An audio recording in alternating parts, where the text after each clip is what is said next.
ನಮಸ್ಕಾರ, ನ್ಯೂಸ್ 24 ಕನ್ನಡ ಚಾನೆಲ್ಗೆ ಸ್ವಾಗತ.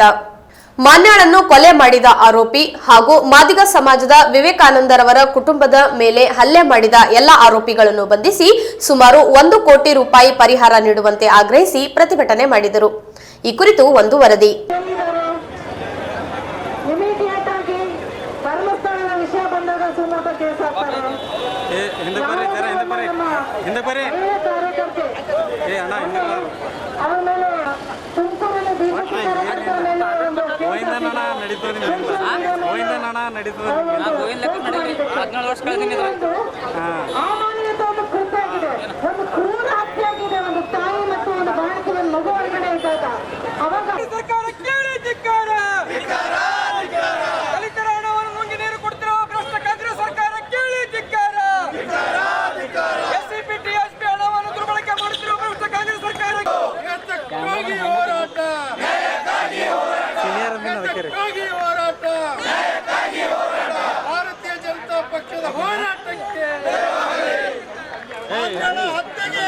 ಭಾರತೀಯ ಜನತಾ ಪಕ್ಷದ ವತಿಯಿಂದ ಇವತ್ತು ಎಸ್ಸಿ ಮೋರ್ಚಾದ ನಗರ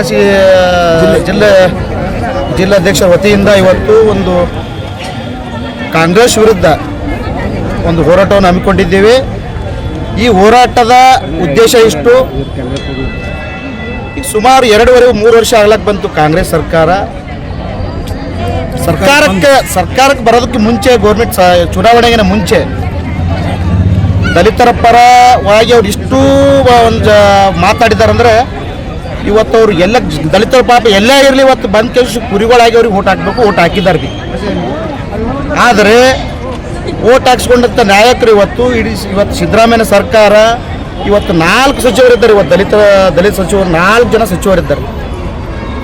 ಇವತ್ತು ನಮಗೆ ಮೀಸಲಿಟ್ಟಂತ ಡಾಕ್ಟರ್ ಬಾಬಾ ಸಾಹೇಬ್ ಅಂಬೇಡ್ಕರ್ ಅವರ ಮಾಡಿದಂಥ ಒಂದು ಸಂವಿಧಾನ ಪ್ರಕಾರ ಮಾಡಿದಂಥ ನಮ್ಮ ದಲಿತರ ಹೋಣಿಗೆ ಆಗಲಿ, ಅವರ ಅಭಿವೃದ್ಧಿಗೆ ಆಗಲಿ, ಅವ್ರ ಶಿಕ್ಷಣಕ್ಕಾಗಲಿ, ಆರ್ಥಿಕವಾಗಲಿ ಆ ದುಡ್ಡನ್ನು ಇಟ್ಟಂಥ ಹಣವನ್ನು ಇವತ್ತು ಓಪನ್ ಆಗಿ ಹೇಳ್ತಾರೆ. ಇವತ್ತು ಎಚ್ ಸಿ ಮಹದೇವಪ್ಪನವರು ರಾಜಾ ರೋಷವಾಗಿ ಹೇಳ್ತಾರೆ. ಒಬ್ಬ ಎಚ್ ಸಿ ಮಹದೇವಪ್ಪನವರು ದಲಿತ ಸಚಿವರು, ನಾಚಿಕೆ ಆಗ್ಬೇಕು ಅವರಿಗೆ. ನಾವು ಈ ದುಡ್ಡನ್ನು ಯೋಜನೆಗಳಿಗಾಗಿ ನಾವು ಬಳಕೆ ಮಾಡ್ತಾ ಇದ್ದೀವಿ ಅಂತೇಳಿ. ಯಾಕಪ್ಪ ಬಳಕೆ ಮಾಡ್ತೀರಿ?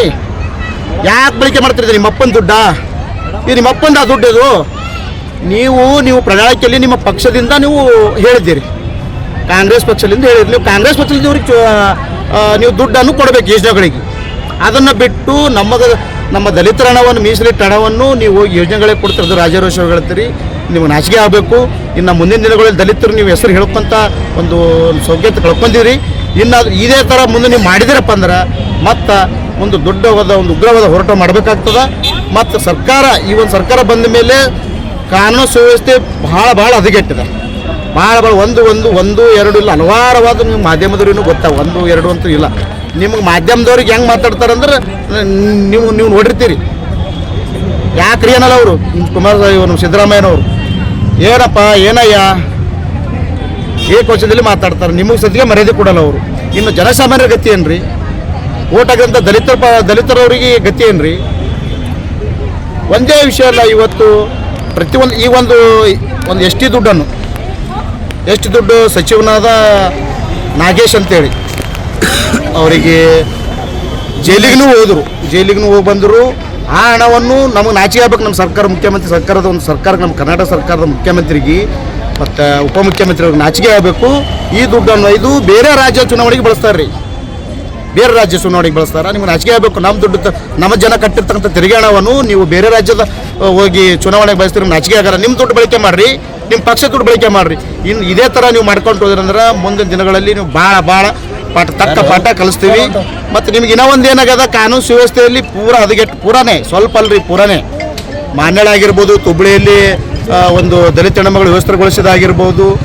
ಮೊನ್ನೆನೇ ಒಂದು ಮೈಸೂರಲ್ಲಿ ಅವರ ಕ್ಷೇತ್ರದಲ್ಲೇ ಇಲ್ಲಿಯ ನಮ್ಮೆಲ್ಲ ಪಕ್ಷದ ಅಧ್ಯಕ್ಷರು, ಮುಖಂಡರು, ನಮ್ಮೆಲ್ಲ ತಾಯಂದಿರು ಸೇರಿ ಇವತ್ತು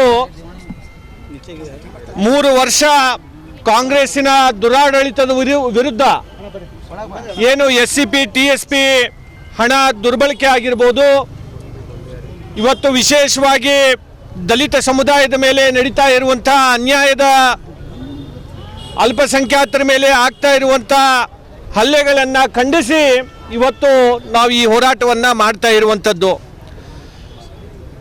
ಯಾವ ದಲಿತ ಸಮುದಾಯದ ಹೆಸರನ್ನು ಹೇಳಿ ಈ ರಾಜ್ಯದಲ್ಲಿ ಸಿದ್ದರಾಮಯ್ಯ ಅವರ ಸರ್ಕಾರ ಬರಲಿಕ್ಕೆ ಇವತ್ತಿನ ದಿವಸ ಏನು ದಲಿತರ ಓಲೈಕೆಯನ್ನು ಮಾಡಿ ಇವತ್ತು ಅಧಿಕಾರಕ್ಕೆ ಬಂದಿರುವಂಥ ಕಾಂಗ್ರೆಸ್ ಪಕ್ಷ ಇವತ್ತು ಅಧಿಕಾರಕ್ಕೆ ಬಂದ ತಕ್ಷಣ ಮೊದಲನೇ ಕೊಡ್ಲಿ ಪೆಟ್ಟನ್ನು ಯಾವುದಾದ್ರೂ ಸಮುದಾಯಕ್ಕೆ ಹಾಕಿದರೆ ಅದು ನಮ್ಮ ದಲಿತ ಸಮುದಾಯಕ್ಕೆ ಅಂತ ಹೇಳಿ ನಾವು ಈ ಸಂದರ್ಭದಲ್ಲಿ ಹೇಳಬೇಕಾಗತ್ತೆ. SCP TSP ಹಣ ಸುಮಾರು 60,000 ಕೋಟಿ ಹಣವನ್ನು ಇವತ್ತು ದುರ್ಬಳಕೆಯನ್ನು ಇವತ್ತು ಈ ಸರ್ಕಾರ ಮಾಡ್ತಾ ಇದೆ. ಯಾವುದೇ ಒಂದು ಯೋಜನೆ ಇವತ್ತು ದಲಿತರ ಓಣಿಯಲ್ಲಿ ದಲಿತರಿಗಾಗಿ ಇವತ್ತಿನ ದಿವಸ ಯಾವ ಯೋಜನೆಯನ್ನು ಕೂಡ ಇವತ್ತು ನಡೀತಾ ಇಲ್ಲ. ಯಾವ ಮೂಲಭೂತ ಸೌಕರ್ಯ ಇವತ್ತು ಡಾಕ್ಟರ್ ಬಾಬಾ ಸಾಹೇಬ್ ಅಂಬೇಡ್ಕರ್ ಅವರ ಬಡಾವಣೆಗಳಲ್ಲಿ, ನಮ್ಮ ಡಾಕ್ಟರ್ ಬಾಬು ಜಗಜೀವನ್ ರಾಮ್ಜಿ ಅವರ ಬಡಾವಣೆಗಳಲ್ಲಿ ಇವತ್ತು ಏನು ಅನುದಾನ ಬಂದು ಇವತ್ತು ಆ ಸಮುದಾಯಕ್ಕೆ ಅವರ ಬಡಾವಣೆ ಅಭಿವೃದ್ಧಿ ಆಗಬೇಕಾಗಿತ್ತು, ಅಲ್ಲಿ ಇವತ್ತು ಯಾವುದೇ ರೀತಿಯಾದಂಥ ಒಂದು ಸಣ್ಣ ಕೆಲಸನೂ ಕೂಡ ಇವತ್ತು ಅಲ್ಲಿ ನಡೀತಾ ಇಲ್ಲ. ಈ ರೀತಿ ಈ ಸರ್ಕಾರ ಕೇವಲ ದಲಿತರ ಹಣವನ್ನು ದುರ್ಬಳಕೆಯನ್ನು ಮಾಡಿಕೊಂಡು ಇವತ್ತಿನ ದಿವಸ ಈ ಸರ್ಕಾರ ನಡೀತಾ ಇರುವಂಥದ್ದು. ಅದನ್ನು ವಿರೋಧಿಸಿ ನಾವು ಇವತ್ತು ಈ ಪ್ರತಿಭಟನೆಯನ್ನು ಮಾಡ್ತಾ ಇದ್ದೇವೆ.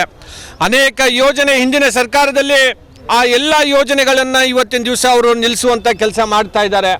ಇವತ್ತು ಗಂಗಾ ಕಲ್ಯಾಣಿ ಯೋಜನೆ ಆಗಿರ್ಬೋದು, SCP TSPಯಲ್ಲಿ ಬರುವಂಥ ಡಾಕ್ಟರ್ ಬಾಬು ಜಗಜೀವನ್ ರಾಮ್ಜಿ ಅವರ ಏನೋ ಅಭಿವೃದ್ಧಿ ನಿಗಮ ಇದೆ, ಆ ನಿಗಮಕ್ಕೆ ಬರುವಂಥ ಹಣ, ಡಾಕ್ಟರ್ ಬಾಬಾ ಸಾಹೇಬ್ ಅಂಬೇಡ್ಕರ್ ಅವರ ನಿಗಮಕ್ಕೆ ಅಭಿವೃದ್ಧಿ ನಿಗಮಕ್ಕೆ ಬರುವಂಥ ಹಣ ಇವತ್ತಿನ ದಿವಸ ಎಲ್ಲೋ ಒಂದು ಕಡೆ ಅದನ್ನು ನಿಲ್ಲಿಸುವಂಥದ್ದು, ಅದನ್ನು ಆ ಯೋಜನೆಗಳನ್ನು ನಿಲ್ಲಿಸುವಂಥ ಕೆಲಸ ಇವತ್ತಿನ ದಿವಸ ಆಗ್ತಾ ಇದೆ.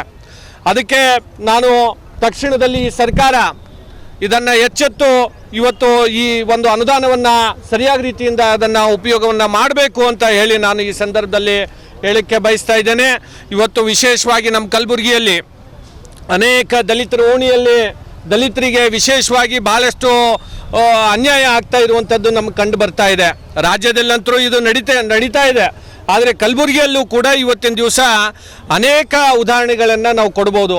ನಮ್ಮ ರಾಜು ಕಟ್ಟಿಮನಿಯವರು, ಅವರ ಸಹೋದರಿ ಇವತ್ತು ಆಸ್ಪತ್ರೆಯಲ್ಲಿ ಇವತ್ತು ತೀರೋದಂಥ ಸಂದರ್ಭದಲ್ಲಿ ಇವತ್ತು ಸುಳ್ಳು ಕೇಸ್ ಅನೇಕ ಜನರ ಮೇಲೆ ಹಾಕ್ತಾ ಇವತ್ತು ಈ ಸರ್ಕಾರ ಅಧಿಕಾರದ ಒಂದು ದುರ್ಬಳಕೆಯನ್ನು ಇವತ್ತಿನ ದಿವಸ ಮಾಡ್ತಾ ಇದೆ.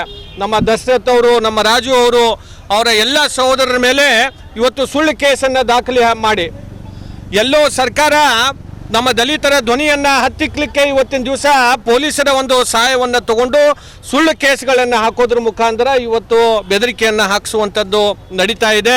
ವಿಶೇಷವಾಗಿ ಇಲ್ಲಿರುವಂಥ ನಮ್ಮ ಅಲ್ಲಂಪ್ರಭು ಪಾಟೀಲ್ರು, ಅವರ ಶಾಸಕರಿಗಂತರೂ ನಮ್ಮ ದಲಿತರ ಓಣಿ ಕಾಣಿಸ್ತಾನೇ ಇಲ್ಲ. ಯಾರಾದರೂ ದಲಿತರು ಅವ್ರ ಮನೆಗೆ ಹೋಗಿ ನಮ್ಮ ಮೂಲಭೂತ ಸೌಕರ್ಯಕ್ಕೆ ಹೋಗಿ ಕೇಳಿದ್ರೆ ಅವರಿಗೆ ಸರಿಯಾದಂಥ ಇವತ್ತು ಸ್ಪಂದನೆಯನ್ನು ಇವತ್ತು ಸಿಗ್ತಾ ಇಲ್ಲ. ಸ್ವಾಮಿ, ನಿಮ್ಮ ದಲಿತರ ಕೂಗು ನಿಮ್ಮ ಕಿವಿಗೆ ಕೇಳಿಸ್ತಾ ಇಲ್ಲ. ಚುನಾವಣೆ ಬಂದಂಥ ಸಂದರ್ಭದಲ್ಲಿ ತಾವು ಏನೇನು ಮಾತಾಡಿದಿರಿ, ಈಗ ಯಾವ ರೀತಿ ತಾವು ನಡ್ಕೋತಾ ಇದ್ದೀರಿ ಅಂತ ಅನ್ನೋದನ್ನು ಇವತ್ತು ತಾವು ಅರ್ಥ ಮಾಡ್ಕೋಬೇಕಾಗಿದೆ. ಮುಂದಿನ ದಿನಗಳಲ್ಲಿ ಇವತ್ತು ನಮ್ಮ ಭಾಗದ ಜನರಿಗೆ, ನಮ್ಮ ಭಾಗದ ಏನು ಬೇಡಿಕೆಗಳಿದ್ದಾವೆ ಅದನ್ನು ತಕ್ಷಣದಲ್ಲಿ ತಾವು ಈ ಸರ್ಕಾರ ಈಡೇರಿಸಲಿಲ್ಲ ಅಂತಂದರೆ ನಾವು ಇನ್ನೂ ಉಗ್ರವಾಗಿ ನಾವು ಪ್ರತಿಭಟನೆಯನ್ನು ಮಾಡಬೇಕಾಗುತ್ತೆ ಅಂತನೂ ಮಾತನ್ನು ಕೂಡ ಈ ಸಂದರ್ಭದಲ್ಲಿ ಎರಡು ಇವತ್ತು ST ಅನುದಾನದಲ್ಲೂ ಕೂಡ ಇವತ್ತಿನ ದಿವಸ ಭಾಳಷ್ಟು ದುರ್ಬಳಕೆ ಆಗ್ತಾ ಇದೆ. ನಮ್ಮಲ್ಲಿ ಇರುವಂಥ ಅಲ್ಲಂಪ್ರಭು ಪಾಟೀಲ್ರೇ ಯಾವುದೋ ಸಂಬಂಧ ಇಲ್ಲ ಅಂತ ಬಡಾವಣೆಗಳಿಗೆ ಒಯ್ದು ದುಡ್ಡನ್ನು ಹಾಕ್ತಾ ಇದ್ದಾರೆ. ಅವರಿಗೆ ಕ್ಷೇತ್ರ ಬರಂಗಿಲ್ಲ ಅಂತಂದರೆ ಅಂತಲ್ಲಿ ಒಯ್ದು ಇವತ್ತು ಕೆಲಸ ದುಡ್ಡನ್ನು ಹಾಕ್ತಾ ಇದ್ದಾರೆ. ಆದರೆ ನಮ್ಮ ದಲಿತರ ಓಣಿಗೆ ಸಿಗಬೇಕಾಗಿರುವಂಥ ಮೂಲಭೂತ ಸೌಕರ್ಯ ಇವತ್ತಿನ ದಿವಸ ಕೊಡ್ತಾ ಇಲ್ಲ. ಅದಕ್ಕಾಗಿ ಹೇಳ್ತಾ ಇದ್ದೀನಿ, ನಮ್ಮ ದಲಿತರ ಕೂಗು ಇವ್ರ ಕಿವಿಗೆ ಕೇಳಿಸ್ತಾ ಇಲ್ಲ. ಅವ್ರ ಕಣ್ಣಿಗೆ ನಮ್ಮ ಸಮಸ್ಯೆ, ನಮ್ಮ ಹೋರಾಟಗಳು ಅವ್ರ ಕಣ್ಣಿಗೆ ಕಾಣಿಸ್ತಾ ಇಲ್ಲ.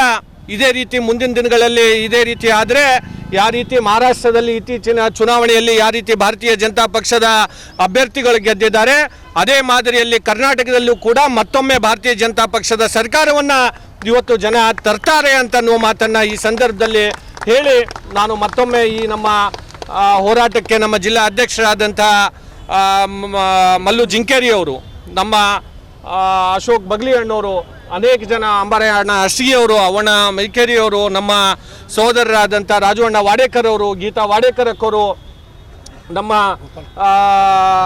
ಗೋಪಾಲರಾವ್ ಕಾಕವರು, ಅದೇ ರೀತಿ ನಮ್ಮ ಬಸವರಾಜ್ ಬೆಣ್ಣೂರಣ್ಣವರು, ಅನೇಕ ಜನ ಇವತ್ತು ನಾವೆಲ್ಲರೂ ಸೇರಿ ಈ ಹೋರಾಟವನ್ನು ಮಾಡ್ತಾ ಇದ್ದೇವೆ.